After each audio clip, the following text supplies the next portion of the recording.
Usually, before I go shaking my tits for the press, I like to go see how the professionals do it.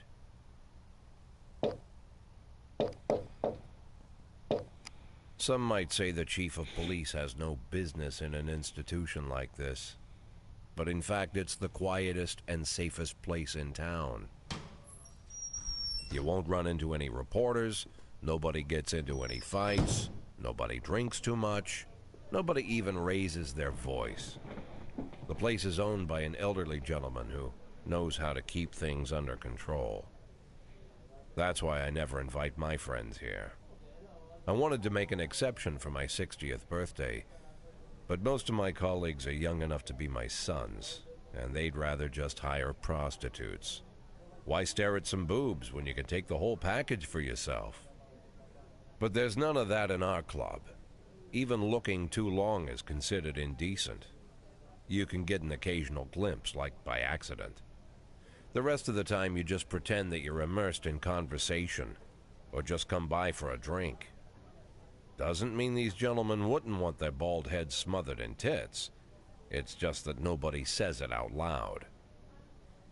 My younger colleagues might call it hypocrisy, but I call it the good old-fashioned manners. Good manners and leave the rest unsaid. She agrees to unbutton her blouse, and we agree not to pay too much attention. The girls are on a quiet prowl, too. They're looking for a way out of their cramped rooms. Maybe make friends with some wealthy patron with a pacemaker and dentures. Everybody wants something. But we have to control ourselves, or we'll all turn into libertines and prostitutes. Hell, if there weren't any rules, I'd be belching and farting, jumping up on the table, arms held high, yelling, "Shake it, baby!"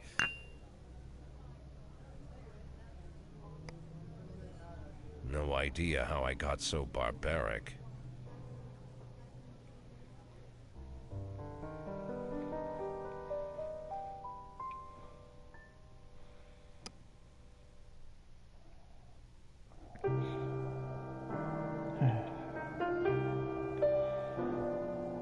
So, this should be a very calming experience in terms of, like, compared to all the stress I just went through trying to get that last game to load. As I mentioned before, I am big on music, and this one has that, just this jazz piano, which is amazing. I love the artwork, I love the storytelling, like, there's a lot of things I love about games like this. So we're gonna have fun, we're gonna relax, we're gonna enjoy it.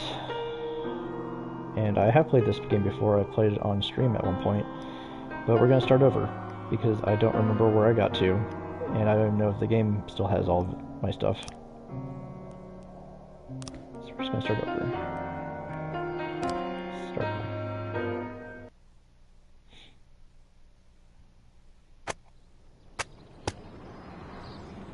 Yeah, May Ranger 6 Maniac. City Hall confirms rumors of Jack Boyd's resignation. Mark War 2 to be shown in Freiburg the day before the worldwide premiere by Mayor's personal request.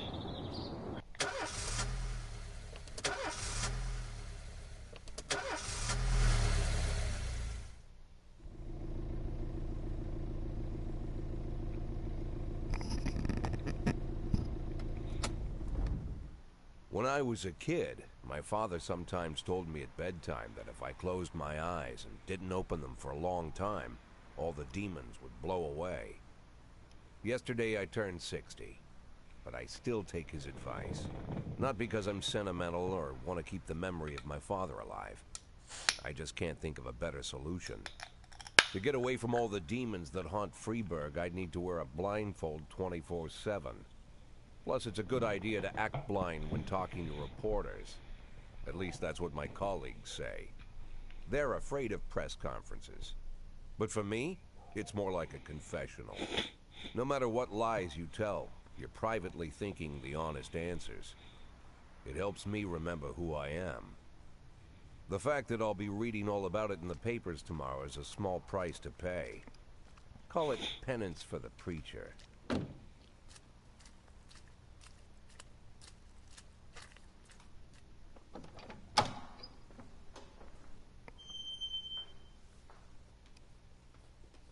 This is the first time I'm afraid of those answers my mind has given me. Not because I'm mad I'm losing my job. Though it's true, I'm mad as hell. Not because I subconsciously blame everyone else. Though I damn sure do blame them. And don't even ask me what my next move is. I can't imagine. But even that doesn't scare me. The worst thing is, I know I'm gonna have to do something. I'll be damned if I know how far I'll go. I may have a lot of vices, but predictability isn't one of them.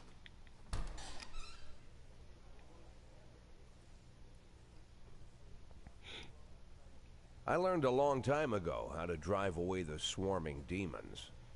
But what do you do when they're trying to rip your soul from your skin? Shutting my eyes tight as I can. The best solution remains the same. Play blind. I just hope the reporters think I was blinded by the camera flash.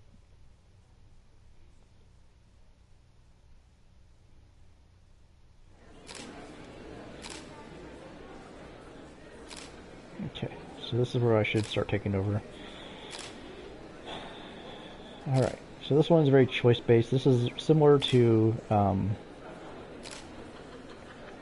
I played Headliner. It's very choice-based, very story-driven. Your choices do actually impact the story as it unfolds. Good morning. Yesterday, the mayor's office officially announced your resignation. Did this come as a surprise, or did you know about it in advance? So my choice is our surprise. The mayor discussed it with me. I've been expecting this bullshit from the mayor, or what's the difference?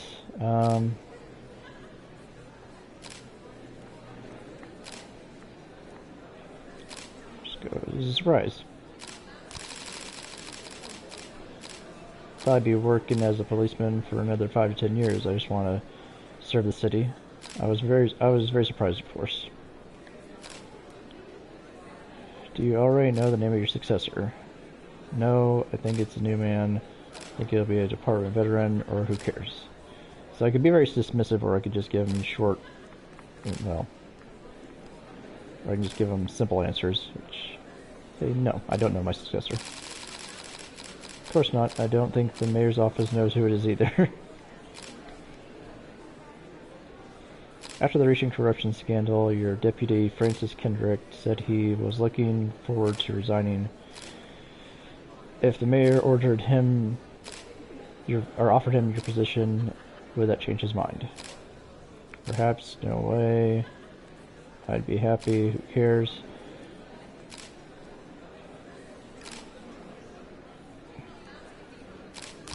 Maybe. It sounds possible if he thinks the new office would help him serve the city a little longer. That's really better. Although Kendrick was acquitted, many still believe that the police are cooperating with the mafia. Do you have anything to say about this? It's all bullshit. I don't know if it helps police. Or no comment. Let's just call bullshit on it.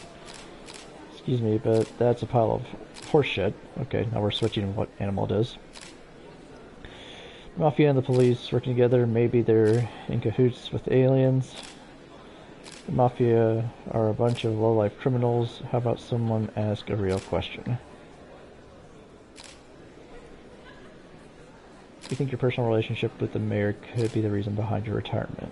Definitely, definitely not. Possibly. How should I know? Of course, it's the reason. Or, of course it's the reason. Personal relations are always important no matter what anyone says. Thank you. How's the back today, Mr. Boyd? Same as usual. How did the press conference go? You can read about it in the newspapers tomorrow. Don't let anyone in. Even Mr. Kendrick? Especially Mr. Kendrick.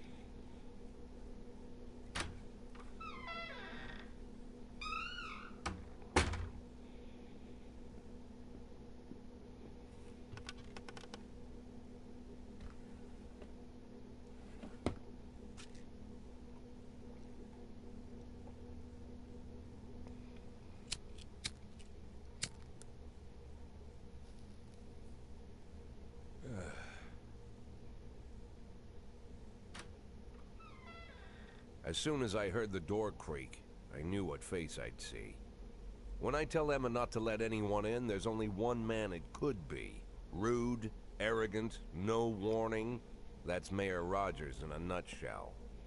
White summer shoes, white socks, white shorts, white polo shirt, and the white smile of a hungry shark. Mayor Rogers enters every room like he owns the place. Even the floorboards under his feet sound like they're creaking an apology. He never shied away from the odd corruption scheme. It's like the devil walks behind him. In the movies, the villains controlling the city play golf with the judges. Rogers plays tennis with them instead. That's about the only difference. Jack, I was hoping to catch you after the press conference. You ran away so quick. There's no smoking at City Hall. No reason for me to hang around. Well, this morning I signed a ban on smoking in all public buildings. Soon you won't be able to smoke here either. Soon enough, I won't be here at all. That's what I wanted to talk to you about. The people of this city like you, Jack. The police chief of all people. Don't betray that, Jack. Don't get wrapped up in any schemes. Sit nice and quiet for the next 180 days, and you'll be remembered as a hero. That's the only thing that you still have left. Be the hero. Then how am I supposed to scrape together a retirement fund? You had a million chances to secure a luxury pension, one that even I would have envied, although I've never set aside any money for myself. I'm not planning to retire anytime soon.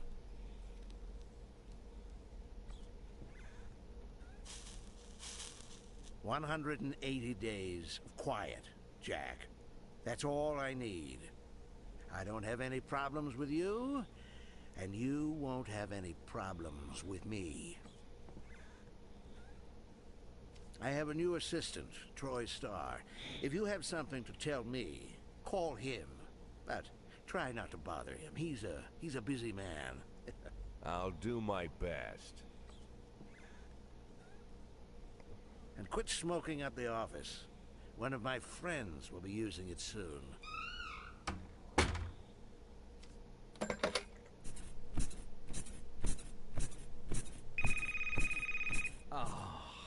I'm sorry, babe. Only the mayor has this number. Mr. Mayor? Yeah, is this Troy Starr? Yes? Go fuck yourself, Troy Starr.